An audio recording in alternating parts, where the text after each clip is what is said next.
এই জবানের কথাটাও হয় আমানত। রাসূল আকরাম সাল্লাল্লাহু আলাইহি ওয়াসাল্লাম এক হাদিসের মধ্যে বলেন, ইযা হাদাসার রাজুলু সুম্মা ইলতাফাতা ফাহিয়া আমানাতুন। নবীজি বলেন, যখন কেউ কথা বলে আর এদিকে সেদিকে তাকায়, ফাহিয়া আমানাতুন, যেই কথাটা আমার আপনার কাছে ডানে বামে তাকায়া কেউ বলল, নবীজি বলেন কথাটা আমানত। এই কথাটা আমি ছাড়া অন্য কারো কাছে যদি পৌঁছাই, কারো কাছে বলি, খেয়ানত হয়ে যাবে। কিন্তু আমাদের খাসলাত, আমাদের অভ্যাসটা হইল ঠিক এর বিপরীত। কেউ যদি আমার কাছে আইসা বলে, হুজুর আপনার কাছে আমি এই কথাটা বললাম, আপনি কিন্তু হুজুর আর কারো কাছে বইলেন না। এই যে আমাকে যখন বলে আর কারো কাছে বইলেন না, তখন ওই ব্যক্তির কথাটা হজম করা আমার জন্য কষ্টের হয়ে যায়। এমন অবস্থা হয় আরেকজনের কাছে না বলা পর্যন্ত আমার আর ভালো লাগে না। মনে হয় যে পেটের মধ্যে খালি কথাটা কামড়াইতেছে আর ডিসুম ডিসুম করতেছে। সেই লোক দেখা যাবে আমার আপনার চোখের আড়াল হওয়ার আগে কাছের জন্যে ডাইকে কি কইছে জানো? বলে না, আমারে খুব বিশ্বাস করে, খুব গোপন একটা কথা আমার কাছে বলছে, কাউরে বলতে মানা করছে। আমি তোরে বললাম, তুই কিন্তু কাউরে কইস না। আমি যারে বললাম যে আমি শুধু তোকে বললাম, তুমি কাউকে বইলো না, ও তো এই আমলটুক তো কমপক্ষে করবে নাকি?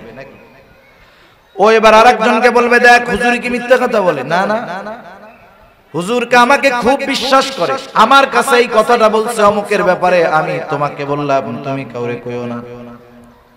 দেখা যাবে এরপরে সকাল বেলার কথা দুপুর হওয়ার আগে আগে 100 জনের কাছে পৌঁছায়া গেছে। যে যাকে কথাটা বলে, বলার পরে বলে, আমি তোমারে কইলাম, তুমি কাউরে কইও না, কিন্তু কথা পৌঁছায়া গেছে 100 জনের কাছে। আমি বলছিলাম একজনের কাছে, পৌঁছায় গেছে 100 জনের কাছে। বলেন তো 100 জনের কাছে কথাটা পৌঁছানোর জন্য দায় আমার, ঠিক কিনা বলেন? এখানে আর আমার খেয়ানত একটা নাই, আমার খেয়ানত হয়ে গেছে 100 খেয়ানত।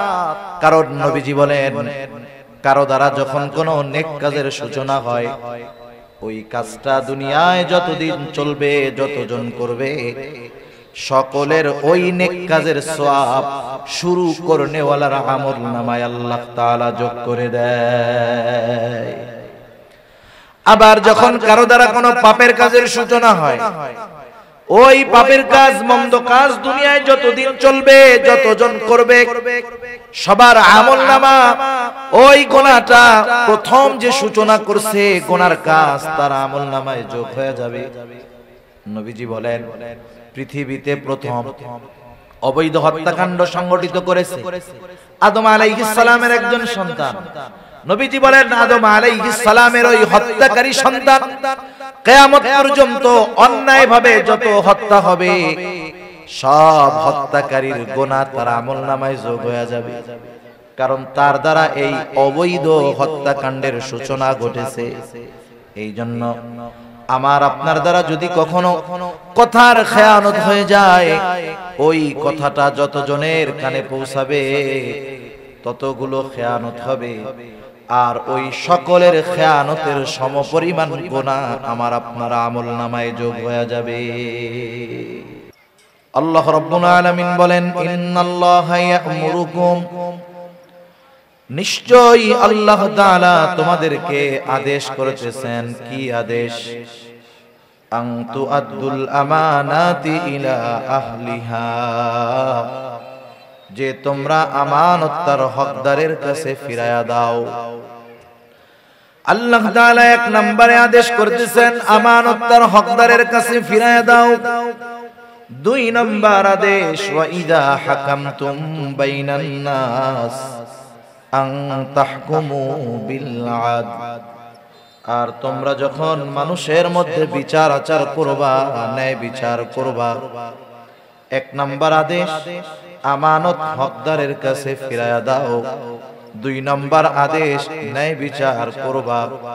আল্লাহ তাআলা এরপরে বলতেছেন, ইন্নাল্লাহা নি'ম্মা ইয়া'iদুকুম বিহি নিশ্চয়ই আল্লাহ তোমাদেরকে কতই না সুন্দর ওয়াজ করলেন।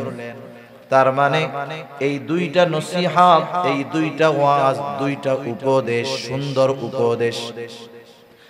ইমাম শাফিঈ রাহমাতুল্লাহি আলাইহি বলেন, এই দুইটা নির্দেশ এমন নির্দেশ, যদি কোনো মুমিন তার জীবনের সাথে এই দুইটা বিষয়কে পরিপূর্ণভাবে ফিট করতে পারে, তার জীবনটা যদি সে এই দুই উপদেশের আলোকে সাজায়া আমলে পরিণত করতে পারে, ইমাম শাফিঈ রাহমাতুল্লাহি আলাইহি বলেন, এই মুমিন সফল কাম হয়ে যাবে।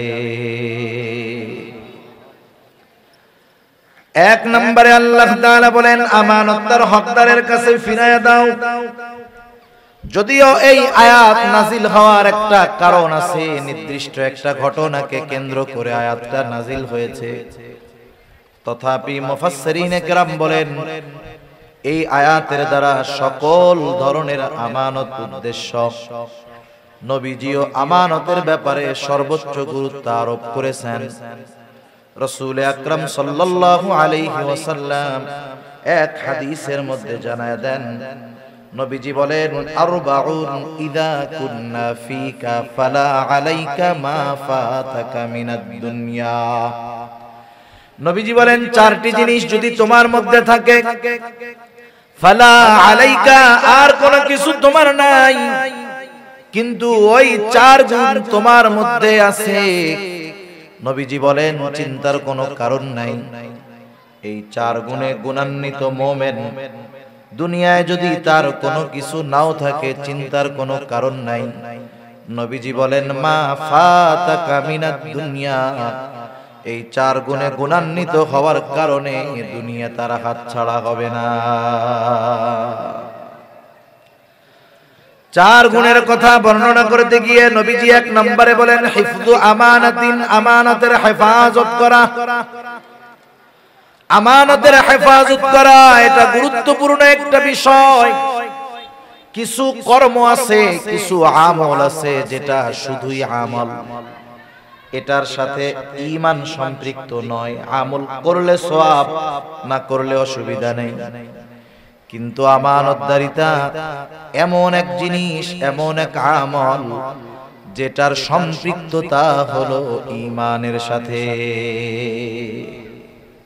রক্তের মধ্যে পানি আছে, জানেন তো কি আছে? পানি। পানি। এখন বলেন তো, কেউ যদি চিন্তা করে আমি আমার দেহের মধ্যে থেকে রক্ত আর পানিরে আলাদা আলাদা করব, বলেন তো রক্তের থেকে পানি যদি আলাদা করা হয় তাহলে বেঁচে থাকা সম্ভব নাকি? সম্ভব নয়। এই বিষয়টা এরকম, আমানতের সাথে ঈমানের সম্পর্কটা এইরকম। এক কথায় আমানত খেয়ানতকারী কখনো মুমিন হতে পারে না, মুমিন কখনো খেয়ানতকারী হতে পারে না। সেজন্য নবীজি বলেন, আমানতদারিতার সম্পর্ক ঈমানের সাথে। নবীজি বলেন, লা ঈমানা লিমান লা আমানাতা লাহ। নবী বলেন, যার মধ্যে আমানতদারিতা নাই তার ঈমান নাই। শুধু তাই না, নবীজি জানায় দিয়েছেন আমানতদারিতা হলো মুমিনের ভূষণ। মুমিনের আবশ্যকীয় একটা গুণ হলো আমানতদারিতা, যেটা তার মধ্যে থাকবেই থাকবে। আর আমানতের খেয়ানত করা এটা হলো মুনাফিকের আলামত। সেই জন্য মুমিন কখনো খেয়ানতকারী হতে পারে না, আর খেয়ানত যে করে সে কখনো মুমিন হতে পারে না। নবীজি সাল্লাল্লাহু আলাইহি ওয়াসাল্লাম হাদিসের মধ্যে জানায় দেন, এক হাদিসের মধ্যে আসছে মুনাফিকের আলামত হলো তিনটা। নবীজি বলেন, ইযা হাদাসা কাযাবা। মুনাফিকের অন্যতম আলামত, মুনাফিক যখন কথা বলে মিথ্যা কথা বলে। ইযা ওয়াদা আখলাফা, যখন সে ওয়াদা করে ওয়াদা খেলাফ করে। ইযা তুমিনা খানা, আমানতের খেয়ানত করে। আরো হাদিসের মধ্যে আরো কয়েকটা বাড়ায় আসছে, ওয়া ইযা তাখাসামা ফাজারা, যখন কারো সাথে একটু ঝগড়া হয় সে সীমা লঙ্ঘন করে অশ্লীল মন্দ কথাবার্তা বলে। এগুলো মুনাফিকের আলামত। আফসোসের বিষয় হলো আলামত মুনাফিকের, কিন্তু সমাজে অনেক মুমিনের মধ্যে এই চারটা মুনাফিকের আলামত একসাথেই পাওয়া যায়, ঠিক কিনা বলেন? দুই চারজন আপনার এলাকায় আছে নি এরকম? সব জায়গায় আছে। এমন না যে আপনাদের এদিকে আছে আমাদের ওইদিকে নাই, বিষয়টা এমন না। এই মুনাফিকের চার আলামত এমন ব্যক্তির মাঝে আছে, দেখা যায় সে 5 ওয়াক্ত নামাজও পড়ে, হজও করছে, সব কিছু আছে ঠিক, কিন্তু মুনাফিকের আলামতের ডিব্বা নিয়ে ঘুরতেছে। আছে না নাই? নবীজি বলেন চারটাই যদি থাকে ওইটা হলো খাঁটি মুনাফিক, আর যদি একটা থাকে তাহলে কমপক্ষে মুনাফিকের আলামত তার মধ্যে আছে। এই আলামতগুলো হলো ভাইরাস, জীবাণু। করোনা ভাইরাস জীবাণু দেখা যায় না, কিছু কিছু জীবাণু, কিছু কিছু ভাইরাস আছে এতটা মারাত্মক জীবনকে ধ্বংস করে দেয়। যেমন ক্যান্সার রোগী যারা, তারাও ভাইরাস জীবাণুর দ্বারা আক্রান্ত। দেখা যাবে যে কোনো ঘা থেকে বা যে কোনো কিছু থেকে ক্যান্সারের জীবাণু প্রকাশ পেয়েছে। ক্যান্সার হলো এমন এক রোগ যেটার আলামত সহজে প্রকাশ পায় না, যখন আলামত প্রকাশ পায় ওই সময় চিকিৎসা করে ফিরে আসা কঠিন হয়ে যায়। একজন ব্যক্তি যখন পরিপূর্ণভাবে ক্যান্সারের জীবাণু দ্বারা আক্রান্ত হয়ে যায়, টাকা পয়সা থাকলে বড় চিকিৎসা করে, বিদেশে যায়, কেমোথেরাপি দেয়, রেডিওথেরাপি দেয়। ক্যান্সারের রোগী যাদেরকে থেরাপি দেওয়া হয়, সুন্দর চেহারার মানুষটাও কালো কুচকুচে হয়ে যায়, স্বাস্থ্যবান মানুষটার স্বাস্থ্য ভেঙে যায়, সারা গায়ে পশম, মাথার চুল, মুখের দাড়ি সব কিছু ওই রেডিয়েশনের কারণে সব কিছু দেহ থেকে ঝরে যায়, দাড়ি ঝরে যায়, চুল ঝরে যায়, একেবারে চোখের উপরের ভুরুটা, চোখের পাপড়িটাও উঠা যায়। আমি যতজনরে দেখছি ক্যান্সারের পরে থেরাপি নিয়েছে, যুবক মানুষ, কিন্তু 10-15 বছর থেরাপি নেওয়ার পরে বেঁচে আছে এমনটা আমি দেখি নাই। 4-5-6 বছরের মধ্যে শেষ, দুনিয়া থেকে চলে যায়। তাহলে ক্যান্সার এমন এক ভাইরাস, এমন এক জীবাণু যেটা মানুষের জীবন ধ্বংস করে দেয়। কিন্তু মুনাফিকের আলামত গুলাও ভাইরাস, জীবাণু। এটা হয়তো মানুষের জীবন ধ্বংস করবে না, কিন্তু এই মুনাফিকের আলামত গুলো মুমিনের মধ্যে যদি বিস্তার লাভ করে ফেলতে পারে, মুমিনের ঈমানকে ধ্বংস করে তাকে জাহান্নামী বানায়া দিবে। ক্যান্সারের কারণে মরবে, মরে যাবে হয়তো, কিন্তু ঈমান ধ্বংস হবে না হয়তো। কিন্তু মুনাফিকের আলামত এগুলা যদি আমার আপনার মধ্যে থাকে, এগুলো আমার ঈমান নষ্ট করে দেওয়ার কারণ হয়ে যেতে পারে। এজন্য আল্লাহ তাআলা কোরআনুল কারীমে মুনাফিকের ব্যাপারে যা বলছেন, কাফেরের ব্যাপারেও বলেন নাই। আল্লাহ তাআলা বলেন, ইন্নাল মুনাফিকিনা ফিদ দারকিল আসফালি মিনান নার ওয়া লান তাজিদা লাহুম নাসীরা। মুনাফিকের স্থান হবে একেবারে জাহান্নামের তলদেশে। তাদের জন্য আপনি কোনো সাহায্যকারী পাবেন না, কোনো সাহায্যকারী তাদের নাই। সেজন্য নবী আমাদেরকে মুনাফিকের আলামতগুলো জানায় দিয়েছেন। নবীজি মুনাফিকের আলামতগুলোর মধ্যে অন্যতম একটা আলামত, ইযা তুমিনা খানা, আমানতের খেয়ানত করা। তাহলে বোঝা গেল আমানতের হেফাজত করা এটা মুমিনের ভূষণ, আর আমানতের খেয়ানত করা এটা হলো মুনাফিকের অন্যতম আলামত। সেজন্য নেফাকি থেকে আমাদেরকে, আমানতের খেয়ানতদারিতা থেকে আমাদের বাঁচতে হবে।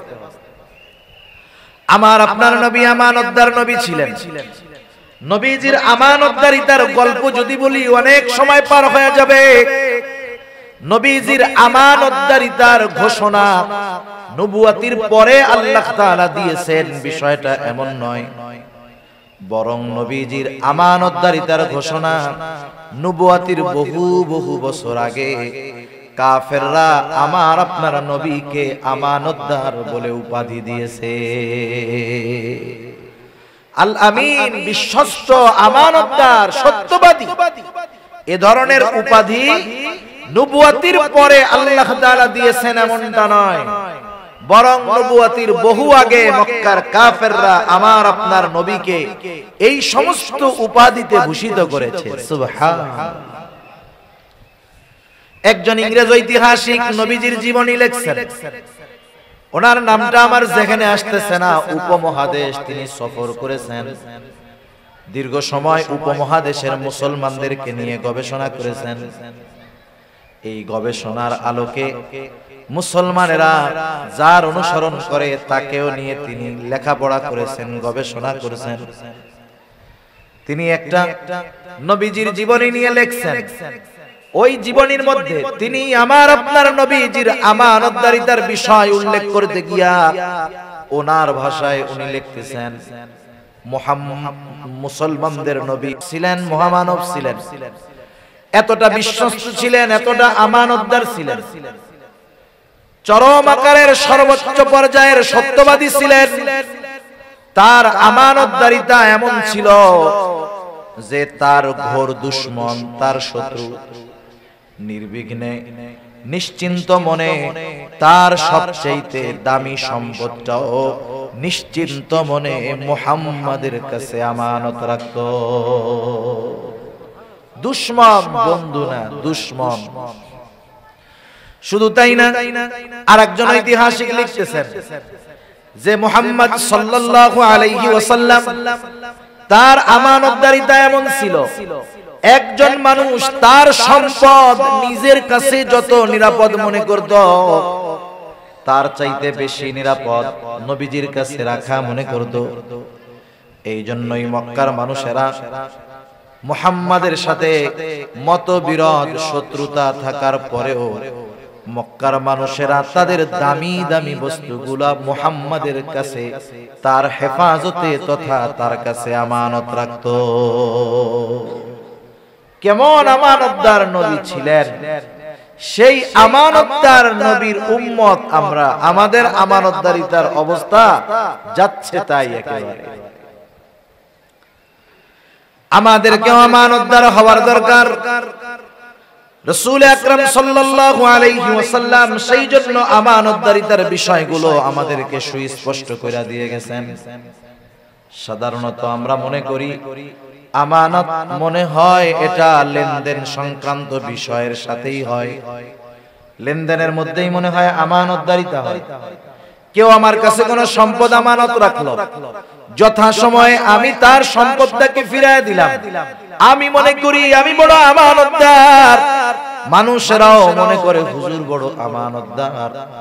আমানতদারিতাকে নির্দিষ্ট একটা সীমার মধ্যে আমরা সীমাবদ্ধ করে ফেলছি, কিন্তু বাস্তবতা হলো আমানতদারিতা এটা ব্যাপক একটা জিনিস। এক কথায় একটা মানুষের জীবনের পদে পদে, প্রতিটা কদমে কদমে আমানত রয়েছে। কিন্তু এইটারে আমরা শুধু লেনদেনের মধ্যে সীমাবদ্ধ করে ফেলছি। সেজন্য আমানতদারিতার ব্যাপারে জানার দরকার। এক নাম্বার বিষয়, আমানতদারিতা হয় লেনদেনের মধ্যে। লেনদেন সংক্রান্ত আমানতদারিতার বিষয়ে কম বেশি আমাদের ধারণা আছে, এরপরেও একটু বলার দরকার। একটা হলো আমাদের কাছে সাধারণভাবে কারো কাছে কিছু জমা রাখা, আরেকটা হলো আমানত রাখা। আমানতদারিতার মাসালা একরকম, আর সাধারণভাবে জমা রাখার মাসালাটা আরেক রকম। আমানতদারিতার ক্ষেত্রে কেউ যদি আমার আপনার কাছে আইসা 500 টাকার একটা ছেঁড়া নোট দিয়া বলে যে এই 500 টাকা আপনার কাছে আমানত, এখন যার কাছে আমানত রাখা হলো তিনি যদি চিন্তা করেন বাজারে আসলাম, পকেটের এই পুরান টাকাটা দিয়া 500 টাকার বাজার করে নিয়ে যাই, বাড়িতে গিয়া পরে যখন চাইবে তখন তারে 500 টাকা দিয়া দিব। যদি টাকাটা আমানত হয়, এক্ষেত্রে সংখ্যাটা আমানত নয়, বরং তার কাছে বস্তুটাই আমানত। এখন তার দায়িত্ব হলো ওই ছেঁড়া টাকাটাকে সংরক্ষণ করা। যখন সে চাইবে হুবহু ওই পুরন টাকাটাই তাকে ফেরত দিতে হবে। আর যদি জমা রাখে যে আপনি রাখেন আমারে বলে 500 টাকা দিলে হবে, এক্ষেত্রে সে ব্যবহার করতে পারে। সেজন্য আমানত যখন কেউ রাখবে, যেটা রাখবে ওইটারই সংরক্ষণ করতে হবে। জামানতের টাকা হারায় গেলে এক মাসলা, আমানতের টাকা হারায় গেলে আরেক মাসলা।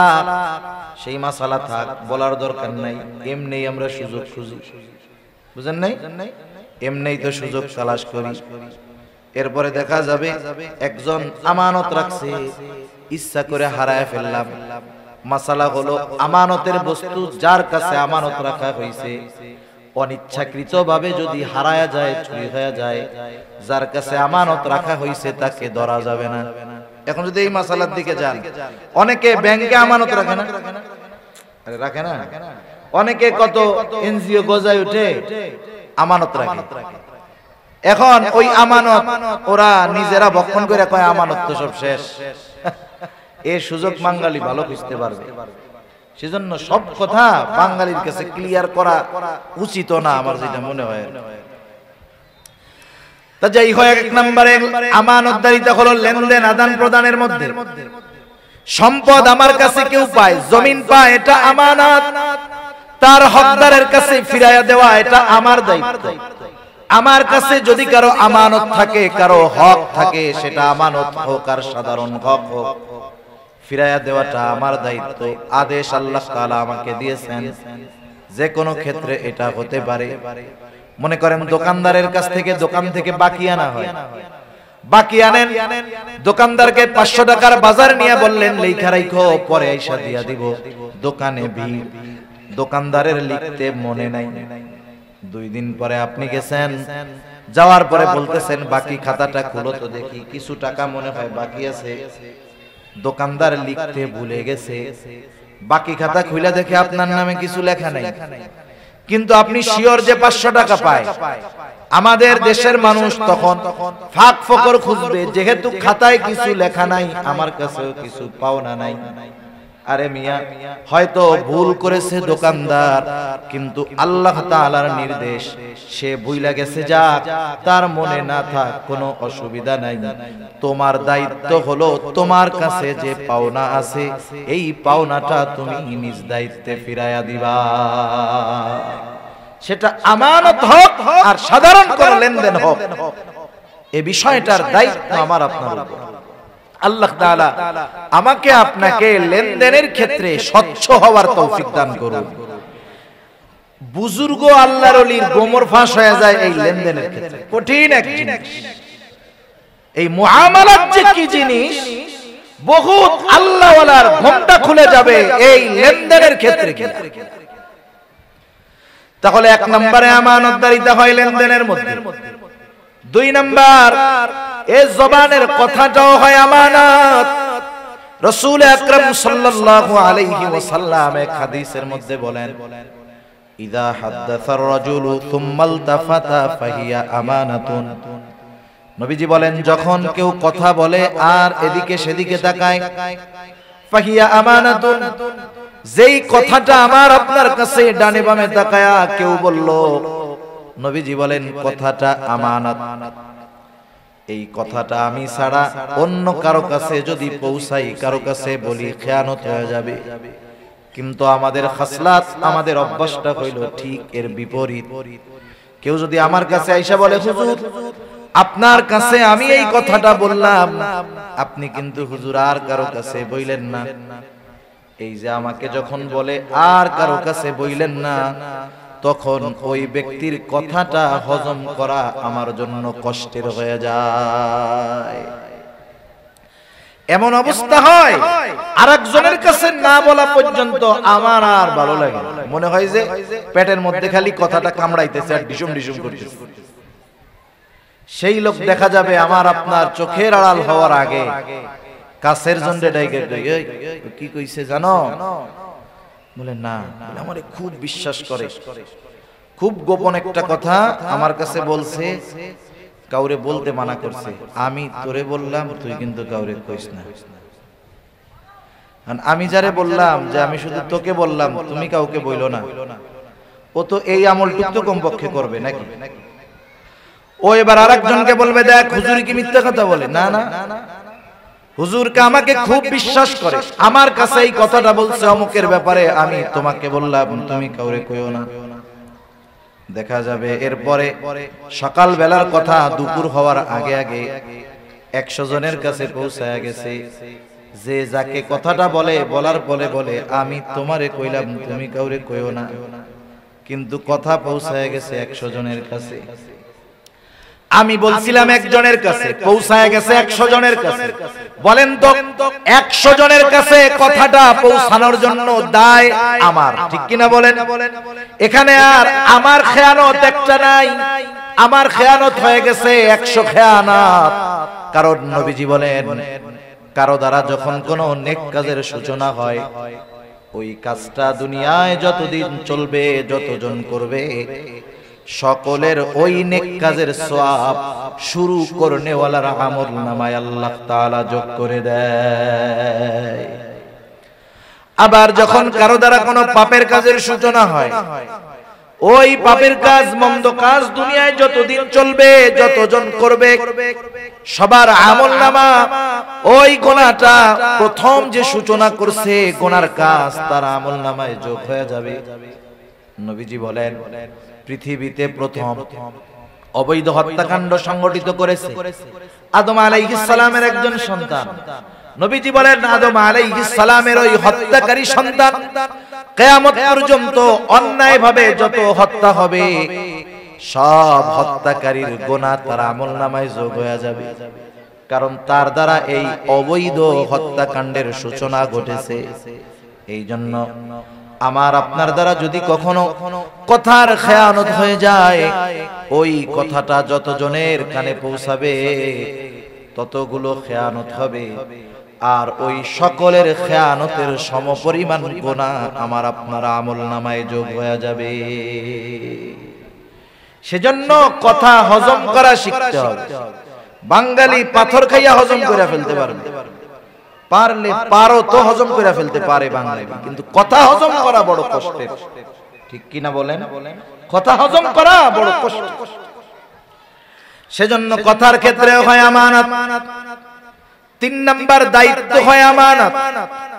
রাসূল আকরাম সাল্লাল্লাহু আলাইহি ওয়াসাল্লামের কাছে একজন বেদুইন সাহাবী আয়েশা প্রশ্ন করতেছে, ইয়া রাসূলুল্লাহ, কিয়ামত কখন হবে? নবীজি ছিলেন উম্মতের রূহানি ডাক্তার। নবীজি সাল্লাল্লাহু আলাইহি ওয়াসাল্লাম দেখা যাইত একই প্রশ্ন বিভিন্ন ব্যক্তি করেছে, একই প্রশ্নের উত্তর ওই ব্যক্তির অবস্থার আলোকে নবীজি ভিন্ন ভিন্ন দিতেন। যেমন একজন গ্রাম্য সাহাবী আয়েশা প্রশ্ন করতেছে, মাতাস সাআহ, কিয়ামত কখন হবে?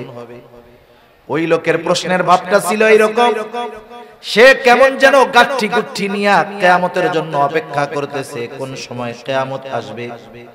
তার বলার দ্বারা মনে হইতেছিল এইরকম, মনে করেন আপনারা যখন ঢাকায় যাবেন, চৌমোহনী গিয়া টিকিট কাটছেন, গাড়ি ছিল 10টা, 10:30 বাজে গেছে, গাড়ি এখনো আসে নাই, আপনি ব্যাগ ট্যাগ লাগেজ নিয়ে রেডি, 10:30 বেজে গেছে, গাড়ি তখনও আসে নাই।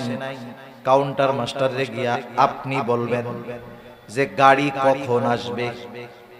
আপনি টিকিট কাইটা বইসা আছেন, প্রশ্ন করেছেন গাড়ি কখন আসবে, আর যে টিকিট কাটে নাই সে জিজ্ঞাসা করতেছে গাড়ি কখন আসবে।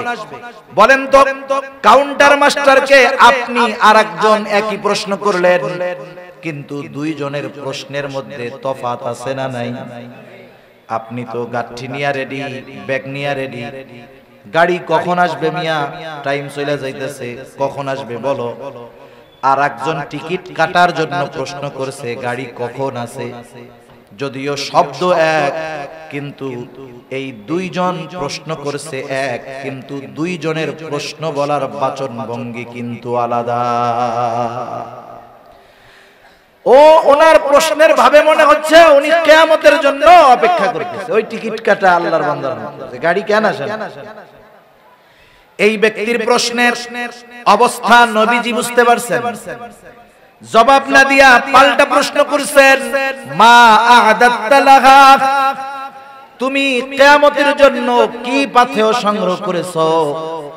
লোকটা বলতেছে, ইয়া রাসূলুল্লাহ, আমি আল্লাহ এবং তার রাসূলকে ভালোবাসি। নবীজি বললেন, যে যাকে ভালোবাসে তার সাথে অবস্থান করবে। ওই লোকটাও প্রশ্ন করতেছে, কখন কিয়ামত হবে? নবীজি সাল্লাল্লাহু আলাইহি ওয়াসাল্লাম বললেন, যখন আমানতের খেয়ানত হবে। কিয়ামত কখন হবে?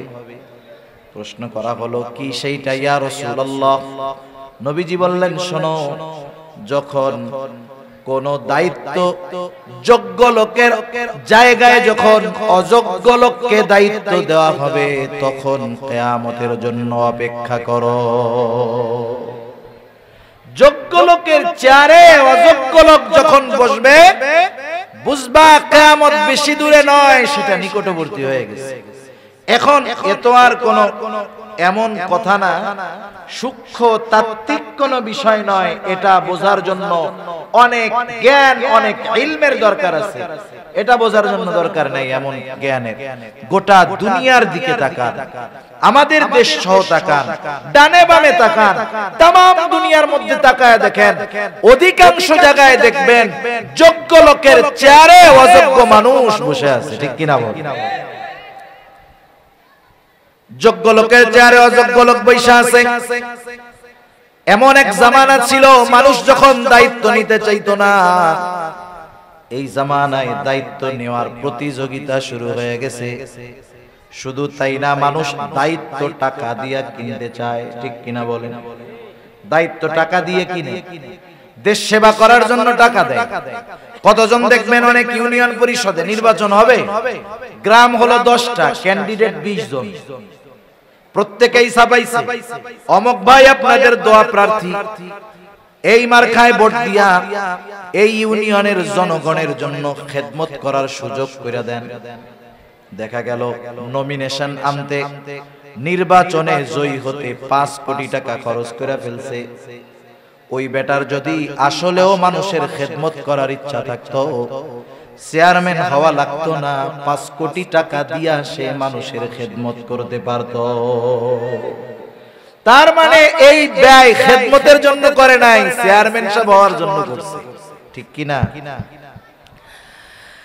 আগের জামানার মানুষ দায়িত্ব নিতে চাইতো না, এখন দায়িত্ব নেওয়ার জন্য প্রতিযোগিতা করে। আমাদের কলিজার টুকরা ইমাম আজম আবু হানিফা রাহমাতুল্লাহি আলাইহি কেমন মানুষ ছিলেন?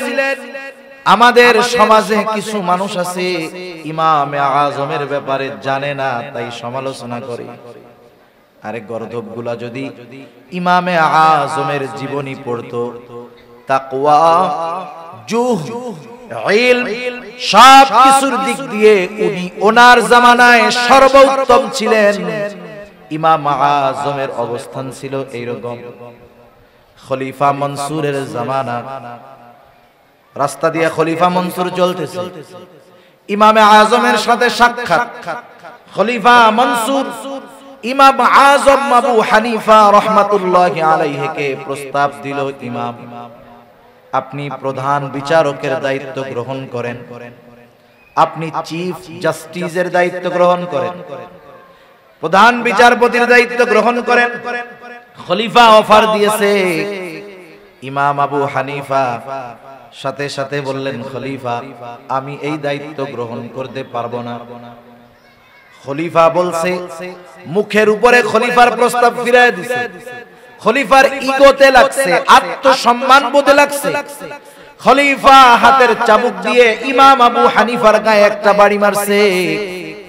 খলিফা যখন রাজপ্রাসাদে ফিরে গেছে, খলিফা মনসুরের চাচা বলতেছে, মনসুর, কাজটা তুমি ভালো করো নাই, ইমাম আজমের গায়ে চাবুক দিয়ে আঘাত করছো, কাজ ভালো করো নাই, তার কাছে ক্ষমা চাও। কারণ মানুষ যখন রাগে থাকে, মানুষ যখন রাগান্বিত হয়, এমন কিছু কাজ সে করে ফেলে, সুস্থ অবস্থায় বা রাগহীন অবস্থায় ওই কাজটা সে কল্পনাও করে না। ঠিক কিনা বলেন? এই যে বড় মাদ্রাসা, দাওরায়ে হাদিস পর্যন্ত প্রবীণ মাদ্রাসা, দাওরায়ে হাদিস পর্যন্ত প্রবীণ মাদ্রাসা, ওনাদের কাছে হয়তোবা মাঝে মধ্যে এরকম লোক আসে, একেবারে লুঙ্গি গেঞ্জি পইরা দৌড় দিয়ে আইসা হাইসা হাজির মুহতামিম সাহেবকে খুঁজে, মুফতি সাহেবকে খুঁজে। কি হইছে? বলে হুজুর বউয়ের সাথে রাগারাগি কইরা একসাথে 14 তালাক দিয়ে দিছি। আছে না নাই? বলেন তো দুনিয়ায় কেউ খুশি হইয়া তালাক দেয় নাকি? আরে রাগের মাথায় তো দেয়। এই লোকটা সুস্থ অবস্থায় স্ত্রীকে তালাক দেওয়ার কথা চিন্তাও করতো না। ওই কথা যদি অন্তরে আসতো, চিন্তায় আসতো, নিজেকে নিজে ধিক্কার দিত, অথচ রাগের সময় ওই কাজটা কইরা ফেলছে। কারণ একটা মানুষ যখন রাগে অতিরিক্ত রেগে যায়, তার নিয়ন্ত্রণটা শয়তান নিয়ে নেয়। ওই সময় শয়তান তাকে দিয়ে এমন কিছু কাজ করায় যে রাগহীন অবস্থায় সেটা সে কল্পনাও করতে পারে না। ওই সময় তো রাগে চাবুক দিয়া বাড়ি মেরে দিছে, এখন নিজে একটু অনুতপ্ত হচ্ছে, আরে কাজটা করা ঠিক হয় নাই। কিন্তু উনি তো খলিফা, ইমাম আবু হানিফার কাছে গিয়ে মাপ চাইবে, এটাও তো লজ্জা লাগছে। খলিফা মনসুর এইবার তার বিশ্বস্ত লোকটাকে বলতেছে, যাও ইমাম আবু হানিফার কাছে যাও, আমার পক্ষ থেকে গিয়ে ক্ষমা চাও। যাওয়ার সময় এক থলে স্বর্ণ মুদ্রা দিয়ে দিল। বলবা ইমাম খলিফা তার কর্মের জন্য অনুতপ্ত, লজ্জিত, আপনার কাছে ক্ষমা চেয়েছেন, আপনি ক্ষমা করে দিয়েন। আর এই এক থলে স্বর্ণ মুদ্রা আপনার জন্য হাদিয়া দিয়েছে, আপনি যদি খলিফার হাদিয়াটা গ্রহণ করেন, খলিফা নিশ্চিত হবে যে আপনি তাকে ক্ষমা করে দিয়েছেন। এইবার ওই লোকটা ইমাম আবু হানিফার কাছে গেল, গিয়ে বলতেছে, ইমাম খলিফা আপনার সাথে যে আচরণ করেছে এর জন্য তিনি লজ্জিত, ক্ষমা প্রার্থী। ইমাম আবু হানিফা বললেন, হ্যাঁ ক্ষমা করে দিলাম। এই জন্য দেখেন না, হায়রে মিয়া, উলামায়ে কেরামের দিলটাও কিন্তু নরম। এই জন্য কেউ যদি আলেমদেরকে কষ্ট দেয়, এরপরেও কেউ যদি আইসা ক্ষমা চায়, উলামায়ে কেরাম ক্ষমা করে দেয়। এটা তাদের দুর্বলতা না, কিন্তু এটা নববী এক সিফাত, নবীজির এক গুণ। আরে তায়েববাসী পাথর মারতে মারতে নবীজিকে রক্তাক্ত করে ফেলছে। কি পরিমাণ দেহের মধ্যে আঘাত, যে দেহের মধ্যে ছিদ্র ছিদ্র দাগ হয়ে গেছে। আয়েশা সিদ্দিকা রাদিয়াল্লাহু তাআলা আনহা দেখে বলতেছে, ইয়া রাসূলুল্লাহ সাল্লাল্লাহু আলাইহি ওয়াসাল্লাম, আপনার কি কখনো বসন্ত হয়েছিল নাকি? এটা কিসের দাগ? নবীজি বলতেছেন, এটা হলো তায়েববাসী না বুঝা আমাকে যে পাথর মারছে, সেই পাথরের আঘাতের দাগ। নবীজিকে যখন রক্তাক্ত করে ফেলছে তায়েববাসী, রক্ত জামা ভিজে গেছে, রক্ত বেবে জুতার মধ্যে ঢুকে গেছে, এত পরিমাণ রক্ত দেহ থেকে বাহির হয়েছে। রক্ত শুকায়া পায়ের সাথে নবীজির জুতা আটকে গেছে। নবীজি যখন ক্লান্ত দেহ নিয়ে তায়েফের এক আঙ্গুর বাগানের পাশে বিশ্রাম নিচ্ছেন, আল্লাহ তাআলা জিবরাইল আমিনকে পাঠিয়ে দিয়েছেন, সাথে আরেকজন ফেরেশতা পাহাড়ের দায়িত্বে নিয়োজিত। ওই ফেরেশতা আয়েশা বলতেছে, ইয়া রাসূলুল্লাহ, আল্লাহ তাআলা আমাকে আপনার আদেশ পালনের জন্য পাঠিয়েছেন। এই কওম আপনার সাথে কেমন আচরণ করেছে আল্লাহ তাআলা দেখেছেন। আপনি যদি আদেশ করেন, 2 পাহাড় মিশিয়ে তায়েববাসীকে পিষিয়ে দেওয়া হবে, নিশ্চিহ্ন করে দেওয়া হবে। এখানে যে একটা জনবসতি ছিল, জনপদ ছিল, একেবারে নিশ্চিহ্ন করে দেওয়া হবে। হায়রে নবীজি কি বললেন? নবীজি তাদের উপরে সামান্য গুসা হন নাই, এমনটাও বলেন নাই হালকা একটু দিয়া সতর্ক করে দাও, এমনটা বলেন নাই। বরং নবীজি আরাম করতেছিলেন, উঠা বৈশা গেলেন। ওই ফেরেশতার কথার জবাবে নবীজি বলতেছেন, বাল আরজু আন ইয়াখরুজাল্লাহু মিন আসলাবিহিম মান ইয়াবুদুল্লাহা ওয়াহদাহু ওয়া লা ইউশরিকু বিহি শাইআ।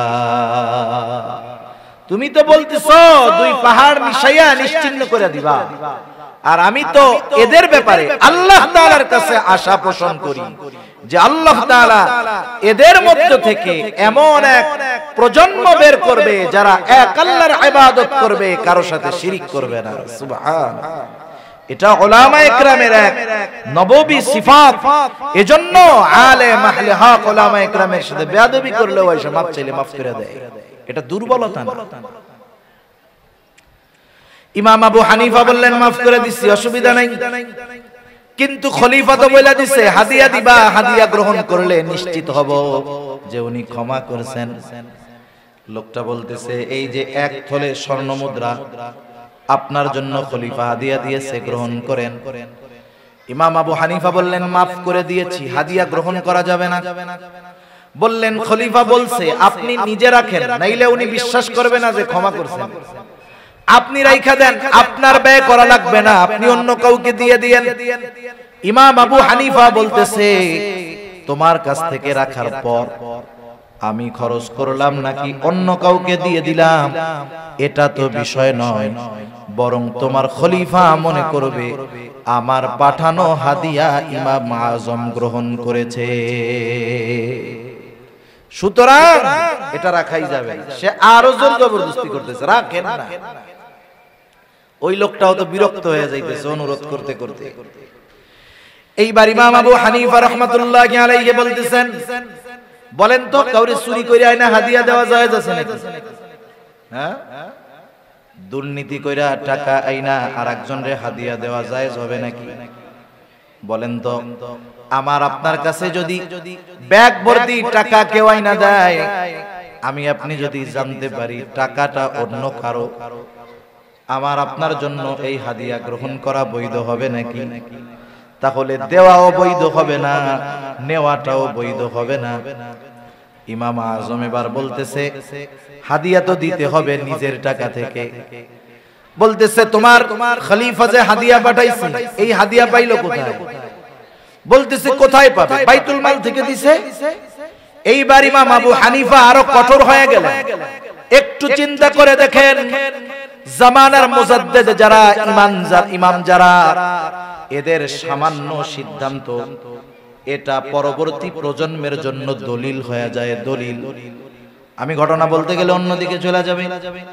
আজকে যদি ওই দিন ইমাম আবু হানিফা এরপরে হাদিয়া গ্রহণ করতো যে বাইতুল মালের সম্পদ খলিফা হাদিয়া দিয়েছে, এটা যদি গ্রহণ করত তাদের জন্য যদি বাজেট থাকতো ভিন্ন কথা, কিন্তু সাধারণভাবে যদি ইমাম আবু হানিফাকে দেওয়া হতো, জানার পরেও যদি ইমামে আজম আবু হানিফা ওই হাদিয়াটা গ্রহণ করতেন, খলিফার বাইতুল মাল থেকে দেওয়া হাদিয়া গ্রহণ করতেন, আজকে তাইলে গোটা দুনিয়ার মধ্যে দেখা যাইত উলামায়ে কেরাম রাষ্ট্রীয় কোষাগারের হাদিয়া গ্রহণের ক্ষেত্রে ইমাম আজমের ওই ঘটনাটাকে দলিল বানায়া নিত। বলতো কি ইমাম আবু হানিফারে হাদিয়া দিছে না, জায়েজ না থাকলে উনি গ্রহণ করছে, এবার আমাকেও দিলে আমরাও জম্মের আকারে নিব। ইমাম আবু হানিফা এবার আরেকটু কঠোর হয়ে গেলেন। বলতেছে শোনো, তুমি তোমার এই হাদিয়া খলিফাকে ফেরত দিবা, সাথে সাথে বলবা রাষ্ট্রীয় বাইতুল মাল থেকে তার জন্য নির্ধারিত একটা সম্মানী আছে, এই সম্মানীর বাইরে একটা মোহর ব্যক্তিগত কাজে ব্যবহারের সুযোগ নাই। লোকটা একটু রাগ হয়ে গেছে। এইবার ওই মোহর ফেরত নিয়া খলিফা মনসুরের কাছে গিয়া বলতেছে মনসুর, ইমাম আবু হানিফা এরকম এরকম বলছে। তিলরে আর একটু তাল বানায় নিছে। ইমাম আবু হানিফার এই কথাগুলো শুনা খলিফা মনসুর এবার চূড়ান্ত রাগান্বিত হয়ে গেছে। ফোর্স পাঠায় দিছে, যাও ইমাম আবু হানিফাকে জেলখানায় আটকাও। ইমাম আবু হানিফাকে জেলখানায় আটকানো হলো। অত্যাচার জুলুমের স্টিম রোলার চলতেছে। ঐতিহাসিকদের থেকে দুইটা মত। খলিফার জুলুম অত্যাচার সহ্য করলেন, কারণটা কি? ইমাম আবু হানিফা বললেন শোনো, আমি যেই দায়িত্ব নেই নাই, কিয়ামতের দিন এই দায়িত্বের ব্যাপারে আমাকে জিজ্ঞাসা করা হবে না, কিন্তু যদি আমি প্রধান বিচারকের দায়িত্ব নিতাম, প্রধান কাজীর দায়িত্ব যদি নিতাম, ওইটা তো আমার কাছে আমানত হয়ে যাইত। কিয়ামতের দিন আমার দায়িত্বের ব্যাপারে আল্লাহ তাআলা জিজ্ঞাসা করত। যদি কখনো এই দায়িত্ব পালন করতে গিয়ে ত্রুটি বিচ্যুতি হয়ে যাইত, কিয়ামতের দিন আল্লাহর সামনে আমাকে খেয়ানতের ঋণ বোঝা নিয়ে আল্লাহর দরবারে দাঁড়ানো লাগতো। এই জন্য আমার উপরে এত জুলুম করার পরেও প্রধান বিচারকের দায়িত্ব আমি গ্রহণ করি না। আর আমরা তো দায়িত্ব নেওয়ার প্রতিযোগিতা করি। তিনি এটা জানতেন। আবু দাউদের হাদিস, রাসূল আকরাম সাল্লাল্লাহু আলাইহি ওয়াসাল্লাম বলেন, আমাদের মধ্যে কাউকে যদি কোনো দায়িত্ব দেওয়া হয়, সরকারি দায়িত্ব হোক আর বেসরকারি দায়িত্ব হোক, নবীজি বলেন কেউ যদি ওই দায়িত্বের সুচ পরিমাণ খেয়ানত করে, সুচ পরিমাণ, নবীজি বলেন কিয়ামতের দিন ওই লোকটা খেয়ানতের বোঝা নিয়ে আল্লাহর সামনে উপস্থিত হবে। সেজন্য প্রত্যেকের জায়গা থেকে খেয়াল করা দরকার যে দায়িত্বটা তো আমানত। আমাকে যেই দায়িত্ব দেওয়া হয়েছে সেই দায়িত্ব যদি যথাযথভাবে পালন না করি, আর ওই দায়িত্বের বিপরীতে যেই ওজিফা, যেই বেতন আমার জন্য আছে, আমি যদি সেটা পরিপূর্ণ রূপে গ্রহণ করি, তাহলেও আমাকে খেয়ানতকারীদের তালিকায় অন্তর্ভুক্ত হতে হবে। ছোট বড় সকল ধরনের দায়িত্ব আমানত। আল্লাহ তাআলা আমাদের বুঝবার তৌফিক দান করুন, সবাই বলি আমিন। দায়িত্বের সময় যেই সময়টা থাকে, দায়িত্বের টাইম, ওই টাইমটাও আমানত। একজন লোক অফিসে চাকরি করে, ওই সময় চুক্তি আছে সকাল 8টা থেকে দুপুর 1টা, 1 ঘন্টা নামাজ, খানার বিরতি 2টা থেকে 4টা। এই যে সময় 7 ঘন্টা 8 ঘন্টা সময়, এটা তার জন্য আমানত। এই সময়টা সে নিজের কাজে ব্যয় করতে পারবে না। শুধু তাই না, যেই অফিসে চাকরি করে অনেক সময় অফিসের মোবাইল থাকে, খাতা থাকে, কলম থাকে, এটাও কিন্তু আমানত। ব্যক্তিগত কাজে ব্যবহার করা যাবে না, সময়টা নিজের কাজে ব্যয় করা যাবে না। মাজহার নানুতুবি রহমাতুল্লাহি আলাইহি নামে একজন আল্লাহর ওলি ছিলেন। উনি এক জায়গায় খেদমত করতেন, চাকরি করতেন, মাস শেষে সময় হিসাব কইরা কইরা বেতন নিতেন। যদি ক্লাসের কোনো সময়, দায়িত্বের কোনো সময় নিজের কাজে ব্যয় করতেন, ওই সময়ের হিসাব রাইখা মাসের শেষে ওই সময়ের পরিমাণ ওজিফা বেতন থেকে তিনি ফেরত দিয়ে দিতে। কেমন আমানতদার ছিল এরা দায়িত্বের ব্যাপারে, সময়ের ব্যাপারে। শুধু তাই না, শরীয়তের বিধিবিধান, হুকুম আহকাম, এটাও আমাদের কাছে আমানত। আল্লাহ তাআলা বলেন, ইন্না আরাদনাল আমানাতা আলাস সামাওয়াতি ওয়াল আরদি ওয়াল জিবাল فأبين أن يحملنها وأشفقن منها وحملها الإنسان। আল্লাহ তাআলা বলেন, আমি এই আমানত আসমানের কাছে, জমিনের কাছে, পর্বতমালার কাছে পেশ করলাম। তারা প্রচন্ড ভীত সন্ত্রস্ত হয়ে গেল। এই আমানত তারা বহন করলো না। ওয়া হামালাহাল ইনসান, মানুষ এই আমানত বহন করলো। মুফাসসিরিনে কেরাম বলেন, কি সেই আমানত? কোন মুফাসসির বলেন সেই আমানত হলো কোরআন। কেউ কেউ বলেন শরীয়তের সকল বিধিবিধান। একই কথা। তাহলে কোরআন হলো আমাদের শরীয়তের মূল নীতি, মৌলিক সব কিছু কোরআন সুন্নাহর মধ্যে আছে। এই আমানত কেউ বহন করতে রাজি হয় নাই, মানুষ বহন করেছে। এই জন্য শরীয়তের সকল বিধিবিধান, হুকুম আহকাম আমার আপনার উপরে আমানত। সেজন্য আল্লাহ তাআলার যত আদেশ আছে আমানত, যত নিষেধ আছে আমানত। আদেশ কেউ যদি অমান্য করে, তাহলে আদেশ অমান্য করলে গুনাহ হবে, সাথে সাথে খেয়ানতকারী হতে হবে। নিষেধ যে বিষয়গুলো আল্লাহ তাআলা করেছেন, ওই নিষিদ্ধ কর্মগুলো কেউ যদি করে, তাহলে তার তো গুনাহ হবে, সাথে সাথে ওই যে নিষেধটা ছিল এটা আমানত, অমান্য করার কারণে খেয়ানত হবে। এজন্য শরীয়তের সকল বিধিবিধান, হুকুম আহকামগুলো আমানতদারিতার সাথে পালন করার দরকার। শুধু তাই না, আমাদের সন্তান সন্ততি আমাদের কাছে আমানত, আমাদের অধীনস্থ যারা আছে আমানত। কারণ কিয়ামতের দিন আল্লাহ তাআলা তাদের ব্যাপারে আমাদেরকে জিজ্ঞাসা করবে। নবীজি বলেন কুল্লুকুম রাঈন ওয়া কুল্লুকুম মাসউলুনা আন রাইয়াতিহি। আমরা প্রত্যেকেই দায়িত্বশীল, প্রত্যেককে তার দায়িত্বের ব্যাপারে জিজ্ঞাসাবাদ করা হবে, অধীনস্থদের ব্যাপারে জিজ্ঞাসা করা হবে।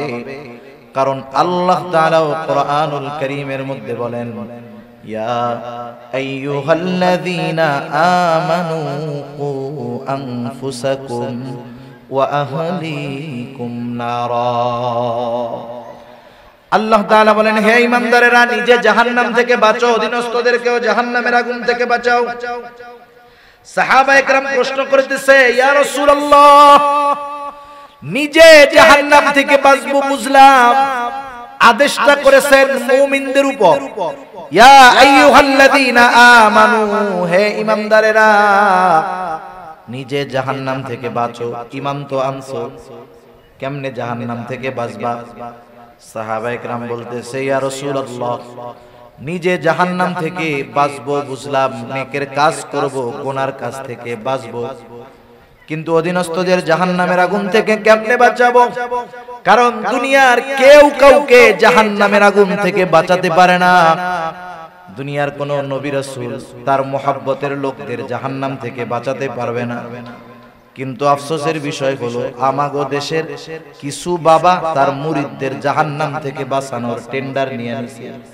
আছে না এরকম?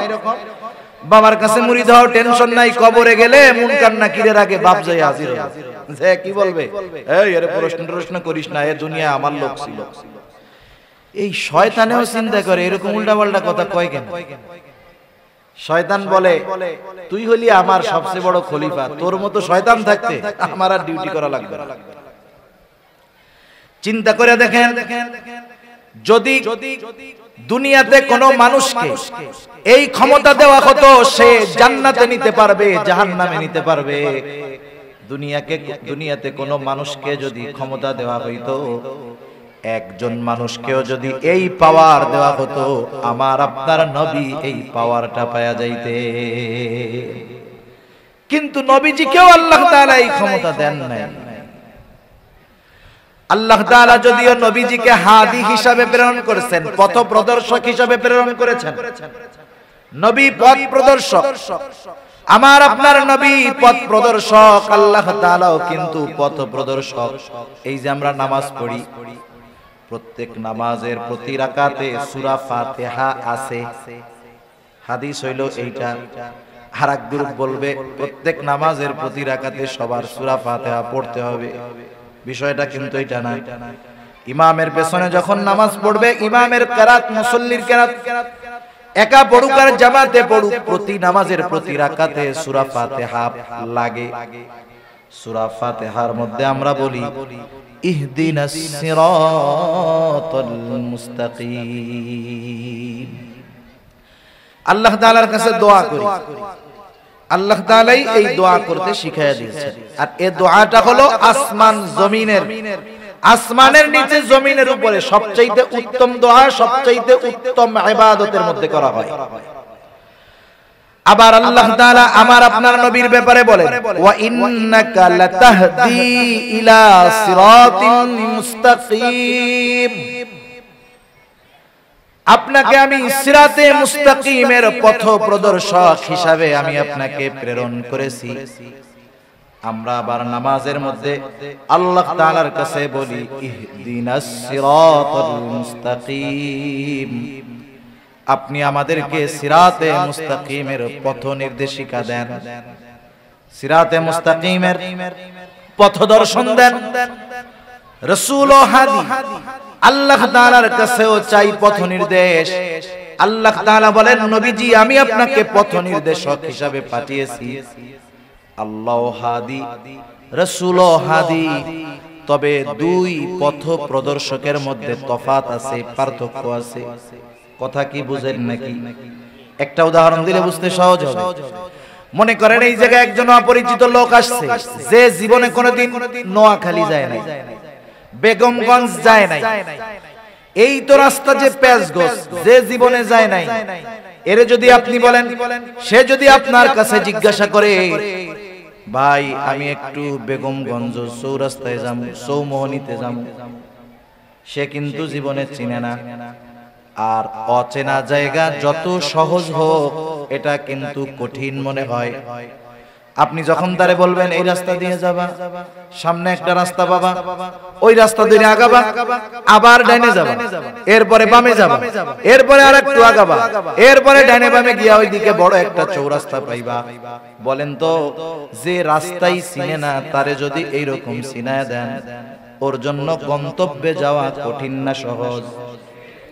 মনে করেন এরপরেও আপনি তারে পথ চিনায় দিয়েছেন যে এই পথে যাবেন, সেই হিসাবে আপনি হাদি, পথ প্রদর্শক। মনে করেন আরেকজন লোক আসছে, তার কাছে ওই অপরিচিত ব্যক্তি বলতেছে ভাই আমি চৌমোহনী যাব, আমার একটু পথটা বলে দেন।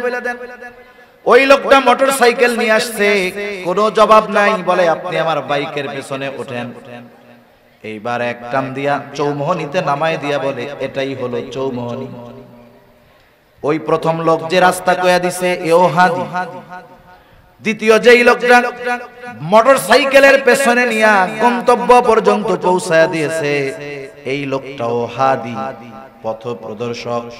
বলেন তো এই দুই পথ প্রদর্শকের মধ্যে তফাৎ আছে না নাই? নবীজি হলেন প্রথম জনের মতো। নবীজি পথ চিনায় দিবেন, পথ বলে দিবেন।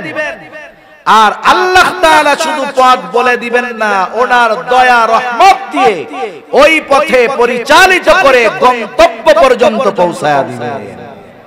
আমরা ইহদিনাস সিরাতাল মুস্তাকিম যখন বলি, তখন বলি না যে আল্লাহ পথ চিনায়া দেন। মূলত এখানে আমরা বলি আল্লাহ, যা গুণগান বর্ণনা করার তো আগে করছি, এরপরে বলি আল্লাহ আপনি আপনার করুণা দিয়ে, দয়া দিয়ে, রহমত দিয়ে সিরাতে মুস্তাকিমে পরিচালিত করে গন্তব্য পর্যন্ত পৌঁছায়া দেন। আর নবীর ব্যাপারে আল্লাহ তাআলা বলতেছেন আপনি পথ চিনায়া দিবেন, পৌঁছায়া দেওয়ার দায়িত্ব আমার। এই জন্য আবু তালেব যখন দুনিয়া থেকে চলে গেছে, নবীজি কান্না করতেছে, আহারে যেই চাচার দ্বারা এত উপকৃত হইলাম, চাচা ঈমান আনতে পারলো না। আল্লাহ তাআলা বললেন ইন্নাকা লা তাহদি মান আহবাবতা ওয়ালাকিন্নাল্লাহা ইয়াহদি মান ইয়াশা।